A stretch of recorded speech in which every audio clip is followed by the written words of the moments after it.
தருமினா திமுக கூட்டணியில் 6 கட்சிகளுக்கு 43 தொகுதிகள் ஒதுக்கீடு செய்யப்பட்ட சூழ்நிலையில் தேமுதிக, விசிக, மக்கள் நீதி மய்யம் உள்ளிட்ட பல்வேறு கட்சிகளுக்கு இன்னும் தொகுதி ஒதுக்கீடு இறுதி செய்யப்படவில்லை. இவர்களுக்கு கடந்த முறை ஒதுக்கீடு செய்யப்பட்ட அதே 6 தொகுதிகளா அல்லது கூடுதலாக 2 தொகுதிகள் 8 தொகுதிகள் வரை விசிக தரப்பில் கேட்பதாக கூறப்படுகிறது. ஆனால் அதற்கு திமுக தொகுதி பங்கீட்டு குழு ஒப்புதல் அளிக்கவில்லை என தகவல்கள் வெளியாகி இருக்கின்றன. இந்த சூழ்நிலையில் விடுதலை சிறுத்தைகள் கட்சியின் தலைவர் தொல் திருமாவளவன் இன்று திமுக தலைவரும் முதலமைச்சருமான மு.க.ஸ்டாலினை அவரது இல்லத்தில் சந்தித்து இந்த தொகுதி பங்கீடு தொடர்பாகவும் தொகுதிகளின் எண்ணிக்கை குறித்தும் ஆலோசிக்கப்பட்டதாக கூறப்படுகிறது.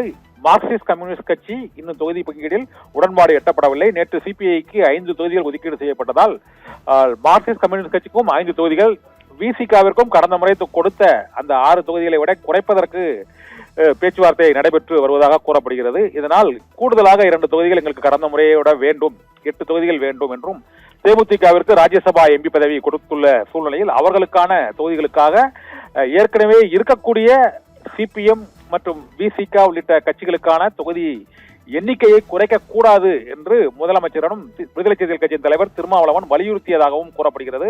இதனால் கடந்த முறை போட்டியிட்ட 6 தொகுதிகளே வழங்கப்படுமா அல்லது கூடுதலாக வழங்கப்படுமா என்பது குறித்து இன்று இறுதி முடிவு எட்டப்படும் என எதிர்பார்க்கப்படுகிறது. முதலமைச்சரை விசிக தலைவர் திருமாவளவன் நேரில் சந்தித்து பேசியிருப்பதால் விசிகவுடனான தொகுதி உடன்பாடு இன்று மாலையே கையெழுத்தாகும் என எதிர்பார்க்கப்படுகிறது. அதே போல மார்க்சிஸ்ட் கம்யூனிஸ்ட் கட்சியுடனான தொகுதி உடன்பாடு முடிவடைந்தவுடன் தேமுதிகவுடன் தொகுதி பங்கீடு குழு பேச்சுவார்த்தை நடத்த இருக்கிறது. தேமுதிகவிற்கும் 6 தொகுதிகளில் இருந்து 8 தொகுதிகள் வரையே வழங்கப்படும் என்றும் தகவல்கள் வெளியாகி இருக்கின்றன.